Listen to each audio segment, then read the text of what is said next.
February 5th, man, it's going down in an amazing way. And it's going to be at the St. Mary's venue in London. And like you said, when it came to the roster, so we knew this regardless, just in research, just in doing this a while, that when you go to any place, what you want to do is make sure you have, you know, local people that's already having a success and having an audience to be a part of it. That's one thing.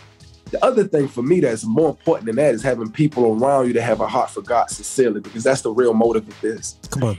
That's the real foundation of this. So I spoke with every one of these people. I've been researching myself to make sure the quality of who I was going to deal with, I have a part of this, was people who had authentic hearts of God. The other thing was I was looking for talent who wasn't necessarily the greatest names yet, but had the potential to be the greatest names soon.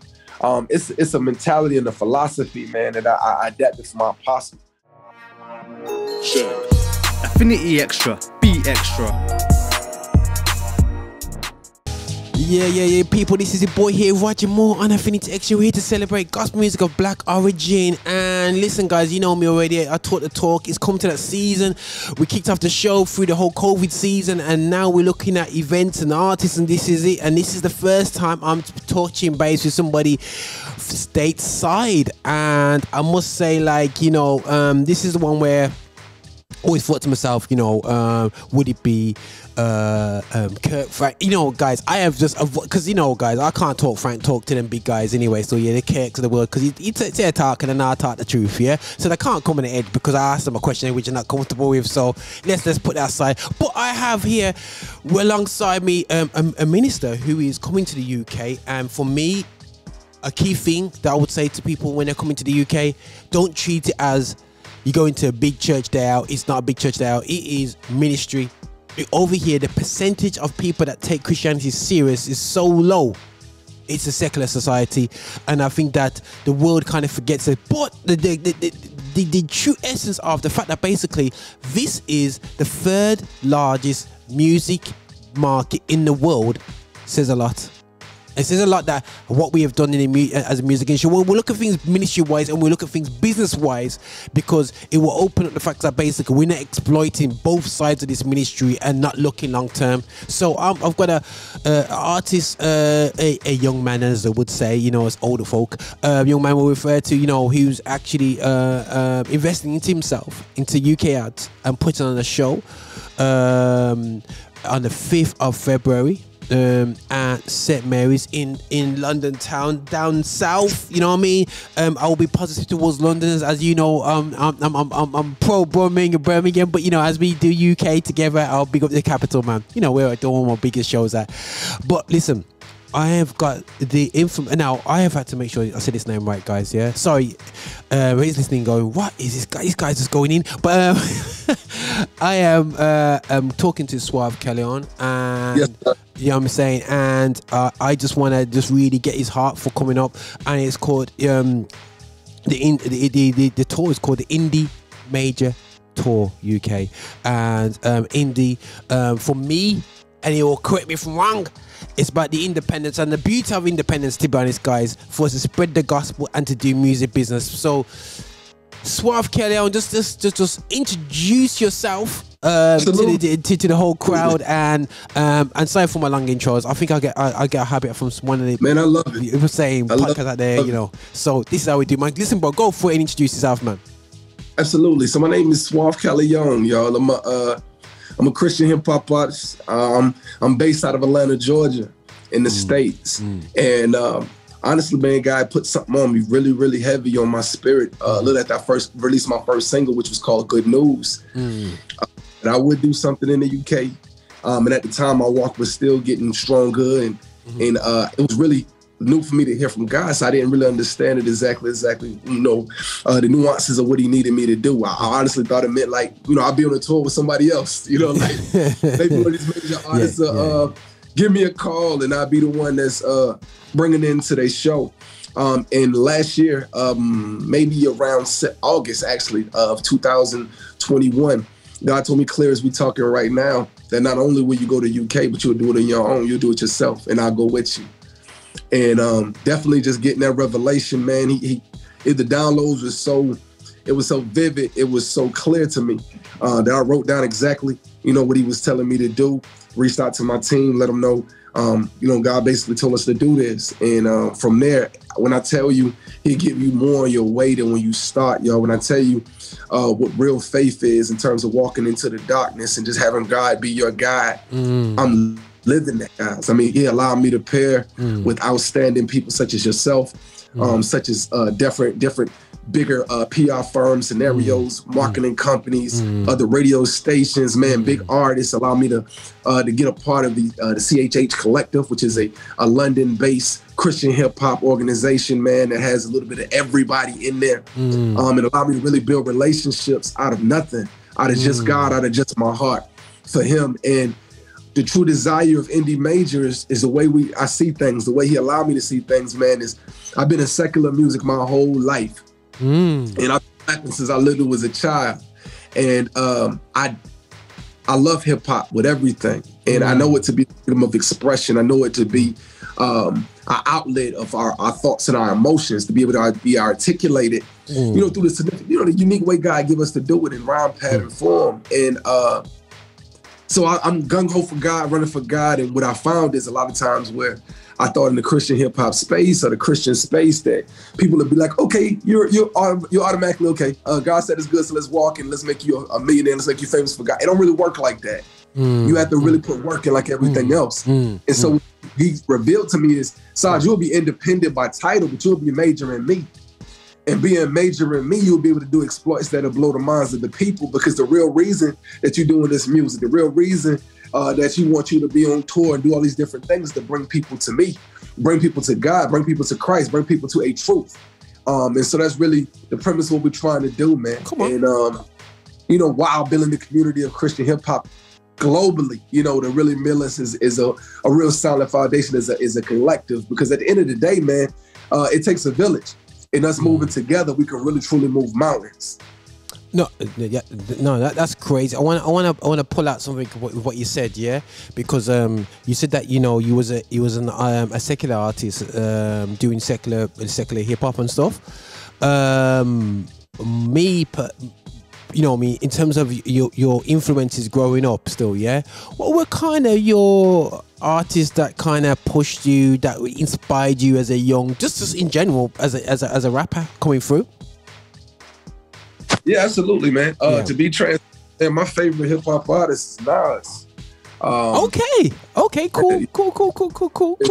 Favorite artist. I'm a Kanye fan and things of that nature in terms of, in terms of following music in general. Yeah, in general. And, yeah. That expression of freedom. But in terms of Christian hip artists, man, I got a lot of guys I love. Go on. In the States, man, I love Lecrae. You know what I'm saying? I love his blend of music in general. And he's inspirations to me to let you know about the fact that you could do this without bounds and limits. He's a great artist regardless of genre. I'm a fan as well. I think he's an extraordinary artist. I really like this gentleman named Swoop. He's also in that collective. Swoop's big. Yeah. Man, Ray's incredible as well. I love his music. And then on this side, man, I love a lot of UK artists anyway. And like I was telling them, what I really enjoyed about the music over this side is that most of the artists that I've seen and listened to, it just don't have a bound. And it's just good music. I mean, if it Afrobeats, if it infuses drill, if it influences soul, or if it's a pop slight influence, I mean, whatever it is, it just doesn't have. Very true. Yeah. So, I mean, like Still Shady and 768, and you know what I'm saying, and JL, and man, and Saint CJ. It's a list. I could keep going for a long time. And it's really, really nice lyrically. But the content is incredible, and the substance of the music is dope. Like SO, I mean, it's a lot of guys. About a lot of people, but I also like to move in my lane of originality. And like I said, when it comes to hip hop, I've been doing it a long time. So I've been able to build a sound that's me. You know what I mean? So 100%. I can be without being influenced. You know. So I like your what states are you? What's your state? What is your what part of US you're from? Because I know US is a big country, but I know each state have a sound. I'm from Savannah, Georgia. Oh, you're straight Atlanta. Okay. The black capital, they say. Exactly. Exactly. So it's like, guys, I didn't put it out there. Somebody warned me, don't go to Atlanta, watch, because you never come back again. You'll see. It's really cool. Yeah, because they said that, you know what, so yeah, when you see your people and you see affluent black people as well as, you know what I mean, because we're so used to seeing black people on a struggle over here, that, you know, you'll see affluent business people, your mindset, there's opportunities, there's this and that, and people go running. Obviously, there's always a dark side to everything, you know, in every city, but to see so much of your people, like over here, we don't have cities full of black people like in Atlanta, but you know, end of the day, still, you know, have mega churches and all these different things that you have like in Atlanta. You got New Birth in Atlanta, you know, different, like loads of major churches, but yeah, that's fantastic for sure. But the thing is, then your sound isn't quite as south sounding as Atlanta is. Correct me if I'm wrong. Yeah. So how did you end up there? Is that because of your Nas love and whatever? Why you never went? I mean, all right, so for me, when I say I've been in hip hop, like I love for hip hop my whole life. My older brother is who I looked up to dramatically. He's 14. So like in the 80s, when I was a kid, I was soaking up everything. Like I was hip hop, I was following it from the beginning. And the beginnings of hip hop is definitely heavily New York based. Yeah, man. Of lyrics. Yeah, man. And expressions and just being unique in terms of how you present your flow. And so with that, yeah, my favorite artist is Nas. I love Jay-Z. And I grew up on that type of music. I grew up with us, among my circle of friends, we challenged ourselves lyrically with freestyling and stuff like that. So I guess it just always been a part of me because I've been doing it so long that, you know, it's just who I am in terms of how it comes out. I suppose. I hear this all the time now, by the way. I hear this all the time. Yeah, definitely from Savannah. Yeah. Listen, man. I was like, bro, like, you know, we're definitely, when you check out the music there, still, guys, because I got friends obviously in New York, and they do, they do the, you know, they run the Kingdom Time Entertainment, and they do a lot of New York based, and obviously there's a few artists up there. But I know Atlanta, you know, the joke is the guys up north in that New York area, they're almost they're gonna beat me up now, but they're almost jealous of the guys down the south because you're almost in the more of a bigger gospel culture, if you know what I'm saying. The gospel music, it's more fertile ground to be a rapper in Atlanta, you know what I mean, a gospel rapper, you know, gospel artist in Atlanta than it is in sounds weird, in New York, you know what I'm saying. It's a lot more tougher. And music in general has made a dramatic shift, I would say, honestly, about almost 20 years ago, where Atlanta became like a hub, man. So not just for Christian hip-hop music, but music in general. Okay. And I'll venture to even say this, entertainment in general, because when it comes to film as well, this is, so it's just a place where it's so much musically is being done and around, and people already have the mindset of it. That, you know, we come here for this. They're the most susceptible to the sound, and they're most susceptible to things being pushed from this region. So a lot of people, they'll move. They'll move from where they are to get themselves really established in the Atlanta area, because it gives you chances in terms of, you know, establishing yourself and getting a chance to meet like-minded individuals. Yeah, man. So, you know, unique that they would say that, but I know they will also say this as well, that Atlanta is a hub for entertainment. So it's a place that you really could come in and flourish, you know what I'm saying? And Christian hip hop is definitely not accepted, you know, not excluded rather from that particular thing. No, that's big, bro. I think that that's absolutely fantastic. I think that definitely it's because, you know, the dynamics of states, because obviously everybody thinks, oh, you just go to LA, make it. But what I noticed in terms of with black artists and black film art directors and black people, they seem to go to Atlanta because Reach Records wasn't based in Atlanta when I did GR Live 2 and Lecrae, and I was talking to him. They were based in Memphis, you know what I'm saying? Yep. And then they moved to Atlanta, you know, and people are like, oh, why they move? Because just as he says, you know, for black entertainment, it is definitely not just for black wives of Atlanta. There's a bit more, few things out there for it, you know what I mean? So definitely it's out there, definitely. So, you know, when it comes to your vision in terms of the events, the 5th of February, anyone who's listening in before the event to this YouTube a video or listen to the show itself, definitely it's gonna be the 5th of February. It's gonna be so I want to go into detail, but then I want to look into your vision of what you want to do, what you're looking to do afterwards. But the event itself now, yeah, you got a number of UK acts, and I have to say I'm proud of you for doing this, because when I've done GR Live, if I'm the narrator of it, so I will get a big artist in it, and my importance is to put UK acts on the bill. Right. But sometimes the US acts sometimes want to have the whole scenario to themselves.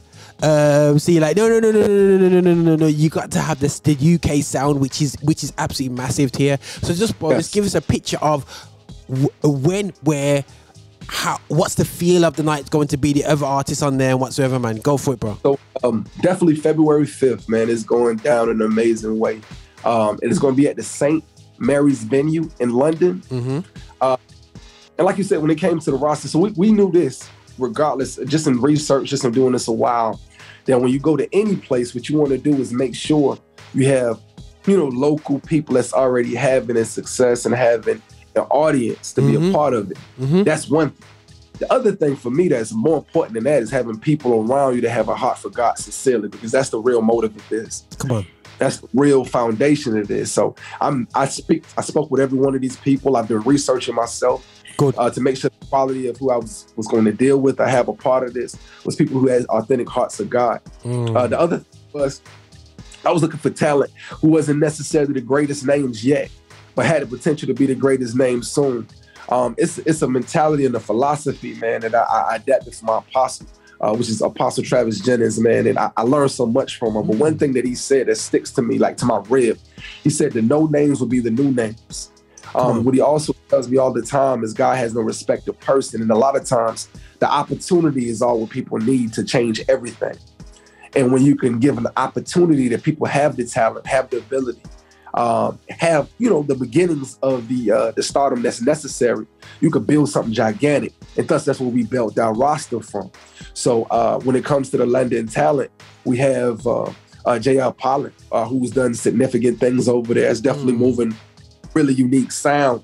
He has that blend of a drill, yet a soulful sound that with our styles as well, being the artist is coming from the States, as well as having a blend of what's going over there that's already being successful. You also have Saint CJ, which I love his sound. It's very soulful, but at the same time, it's very London. It's very it's very authentically, his place of where he's from. But the gentleman has a heart of God that you can't hide. Is in everything that he does and believe. And then what we also do is give an opportunity for some younger talent, such as D6. He actually is releasing his first single. He just did. Okay. But his heart for God is authentic. He's very talented. And I definitely remember the first opportunity somebody gave me, and it was like that. It was my first single I released. Happened to be the place that God allowed me to be in. And I was able to go on a tour that had Chandler Moore, had bigger, different names of Devontae. I'm sorry, man. It's another gentleman was on there, and it was hosted by my brother, Pastor Enrique Holmes, which is also a big name here in the States. And it gave me a chance that I wouldn't have normally seen, and it gave me a chance to really be able to exponentially speed up my opportunity in front of the people and build up. So that was something I thought about for him, as well as for Aaron Preach. Aaron Preach is a unique sound as well, a very unique sound of the blended sound, real and soul. But he's a very, very authentically substance-driven man of God, even though he's so young. And so that was the mindset. And the other artists from the States was my brother Ben Forgiven, which we work together all the time in different things. And he's released an album that day, which is being called a Job Season, which is, again, is something special for the region. As well as myself, I'm releasing my third album that I'm really, really excited about that day, called The Revelation. The last artist that I didn't discuss yet is a gentleman from, Memphis. You just said Memphis actually not too long ago. He's from Memphis, Tennessee. We actually had the pre-Dub Awards, man. It became really, really close. We performed there. It was crazy. And something about it was so different. And man, we've been building ever since then. A gentleman named 6'5", very unique name. His sound is really, really cool. He's authentically a man of God. And again, it's a blend of sound, because everybody's here is talented. That's one thing I'm gonna tell you the truth. I have a business. I have degrees. I'm gonna make sure I make sense in terms of the quality of Good. Dealing with one of these guys, are very great performers, very good artists. But the most important thing I'll say again is they all are men of God, and they all have a heart for God. They all was able to attach to this vision God gave me, the revelation God gave me, and that was good enough. They didn't have to have all the extra nuances. They didn't have to have these other crazy names on the ballot. They believe that if God said it, then that's what it is, as well as, definitely why. So I know I talk a lot, brother. I'm sorry about that. No, that's cool. Go for it. You're going in. We're going in. And when I say indie major, this roster truly defines that whole mindset, that whole thought process of what I feel to be some of the greatest talent from both the States and London, UK area, in terms of independent artists with just a major mindset, had major ability through God, and we want to do something that's never been seen before. It's something that we know is going to be a catalyst change, because we feel that merge, that village we're building of global connection is going to be something that's going to be infectious. There'll be infections not only just in the States or just in London, but in Africa, in Canada, in different parts of the world, that we feel the same thing will be something that the world needs to attach to. And we're looking to definitely make this tour global. So we're looking to definitely add additional dates. So if you're interested, please reach out. But right now, let's all get to London, and make haste. Make 100%. And together and just, have a great time. We also have DJ Shunz. Oh my goodness, I meant to say that first. Oh, DJ Shunz, man. Yeah. That's our DJ, man. And I'm so excited to be working with her, man. That blew my mind to even be able to get on her roster. So to be able to get on her calendar. So we're very, very excited about her being a part of this, and just how much she attached to the opportunity. And she gave me a chance, man, to just be able to meet other people and continue to build this brand, really from scratch. And I've been having music played to y'all in that area, but in terms of being attached in this fashion, this is new. Okay, and, cool. Been definitely welcome with open arms. All right, listen, bro. I have to pull you up. I have to salute you for the mindset there, still, bro. And I glad to see. As an event promoter, usually Americans come and they want the promoter to take kind of responsibility for the event. But very rarely I've seen artists, how can I say, almost step over the Atlantic, if you know me, step into the UK. They want to be carried into the UK. So for me, your approach and I don't want to go into too much of your business, but I believe there's a lot of risk in for you to come over here and to do this. And I don't see many artists, and I have to salute you, and I have to, if nobody says it, because I'm a background man, and I know the cost. Yeah, you know what I mean. And people don't talk about this too often. People, when people come across, it's amazing, bro. The value of a ticket for an American artist has not changed, and I'm 45 since I've met my missus when we were 17, 18. Yeah. So when we was 18, the price of tickets has not gone up. Now in the secular world, the price of tickets have definitely gone up. So a top artist back then was about 30 quid. Now a top artist now is over 100 quid, and we will pay it. But it's amazing how in the gospel industry, the price of ticket has stayed the same. But we know the price of flights have gone up. We know the price of food has gone up. Everything's gone up. But whatever, so I appreciate the cost or the investment, not only in people, but also your own shoulders, because it's easy saying, bro, God said this, we know it's easy saying it, you know what I mean? And you say it with so much pizzazz, because sometimes we pump it, you pump ourselves and go, oh right, I gotta zoom now, yes, Jesus, he's gonna get me through. But the reality show is that the thoughts of it, when there's so many things that I was concerned about. Well, the main thing I was concerned about, it's amazing how God has put this into your heart in the middle of, well, can I get into the country? Because I did an event when a volcano was going. I was doing I think it was when about JL Live 7, I believe it was, or 8, and I had Tripoli and all these guys coming over, and Tadashi, and I remember there's a volcano going on and flights were stopped from going from America to the UK. So I was like, oh my gosh, how do I do this now after I've already booked the venue? Now You've been birthed this project, you said last year, in the middle of a pandemic. Yeah, the pandemic's not even forward. And I'm going, when you book it into February, and the first thing I said to myself, is this guy a risk taker or what, bro? I was like, this guy is either brave or God is God must be guiding this guy through some decent ways, because I myself, unless God told me, I would say that, bruv, 2023, bruv. You know what I mean? There's come money guaranteed when things are settled down. But the risk that you took, that, I'll be honest with you, bro, it literally last week, it's like, the Boris Johnson says, oh, forget it. And I'm thinking, my goodness sake, I thought it's going to be a lockdown and we're not having a lockdown. So, like, for me, it's really, real cool. But give us a bit of a mindset, bro. Like, all these things are like really coming against you, and you promoting a gig going into a pandemic. Like who does that? Oh man, I'll be glad to explain. One thing about it, man, I'm really big in obedience. And one thing that some people don't see that God deals with me in terms of when you're looking at the Bible, you're looking at a bunch of parallels. You're looking at similes. You're looking at situations of what happened before and what's also possible now. And I think sometimes people separate the two. You know, if I read about Job, that's Job.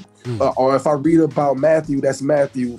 Or, you know what I'm saying? Just if I read about whoever, that's just that. No, these are parables. God is showing you, if I did it for them and under these conditions, under the true premise of just being obedient, then I'll do it for you.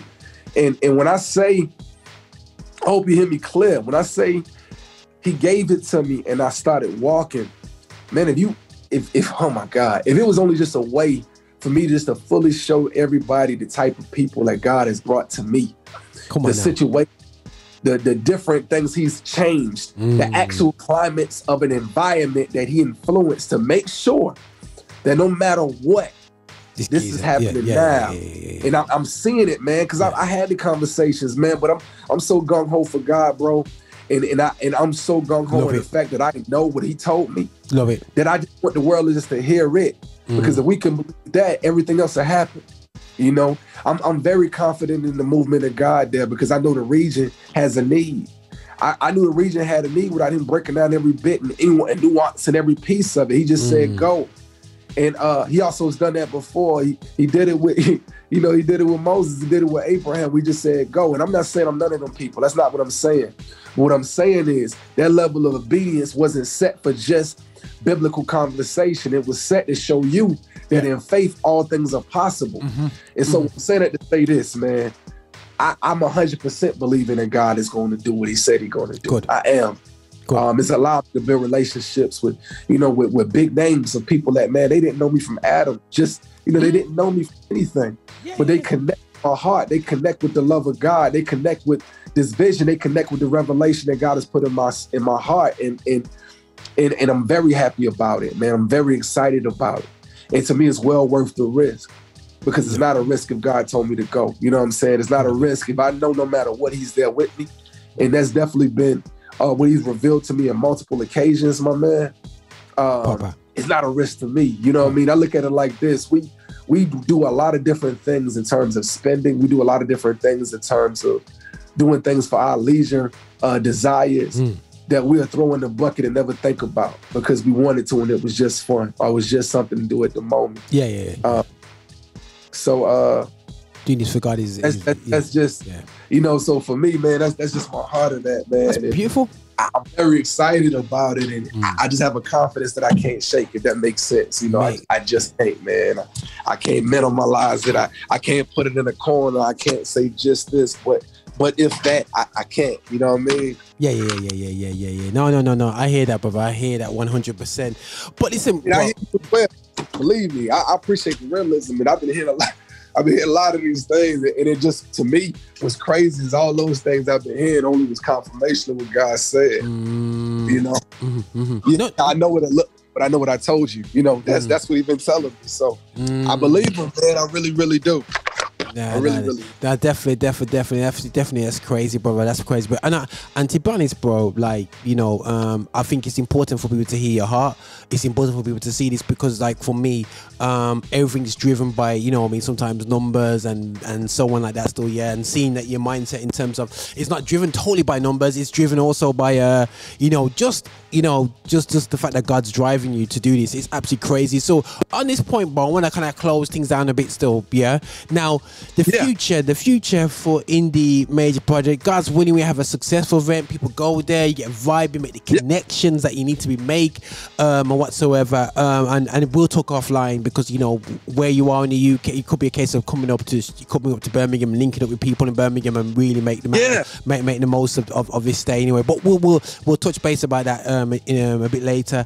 But you know, one thing I would say, you know, and I hope that this is going to be the start of a different relationship with the US and UK markets, and just hearing your heart, bro. Sometimes it takes for somebody to actually to step up and do this. This is the way forward that I want the US to actually look at and what you're doing, because I've complained in my heart going, how on earth do people think they're always expecting people over here to invest into them without them investing into us over here, you know what I'm saying, and expect to get a positive response. And I think it kind of waned down, and I saw that, you know what I mean, and the American US arts, you know, I don't want to be, you know, very few, the top boys just want to take, and it gets to a stage now where the UK acts will rather stick to themselves, and we just hold our corner because it doesn't make sense, you know what I mean.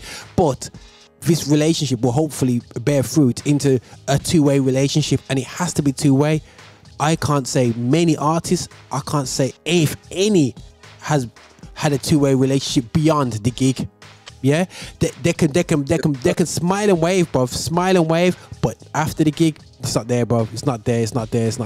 So for me, hearing your heart going future, I'm looking forward to not only tours, but I'm looking forward to products.